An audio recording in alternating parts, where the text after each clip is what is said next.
ఏడగింత ఖాళీ జాగానొస్తే చాలు జర్రంత పతారున్నోళ్ళైతే బంగ్లాలు లేపుడే పవర్లున్నోళ్ళే మన చేతిలో ఉండిరి మనల్ని ఎవరేం చేస్తారని బిర్రుతోని కనబడ్డ జాగల్లా కబ్జా చేసిరు ఉత్తములు.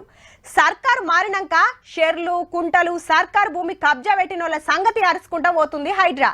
అటు రెవెన్యూ ఆఫీసర్లు సుతా రువ్వడి వెంచిర్రు. కంప్లైంట్లు వచ్చుడే ఆల్చం బుల్డోజర్ దించుతూనే ఉన్నారు. బంగ్లాలు అపార్ట్మెంట్లు కన్వెన్షన్ సెంటర్లు ఆఖరికి స్కూళ్లను కూడా ఇడుస్తలేరు. సిటీ శివారు అమీన్పూల్ రా 17 గుంటల సర్కార్ జాగాను కబ్జా పెట్టినందుకు రప్ప కూలగొట్టిండ్రు. ఇవేమో అమీన్పూర్ మున్సిపల్ చైర్మన్ గారు సర్కార్ జాగాలు కట్టిన కమర్షియల్ సెటల్రు. కూలగొడుతుంటే సార్ మనుషులు అడ్డం పడితే జరసేపు కిసర్ బసర్ నడిచింది.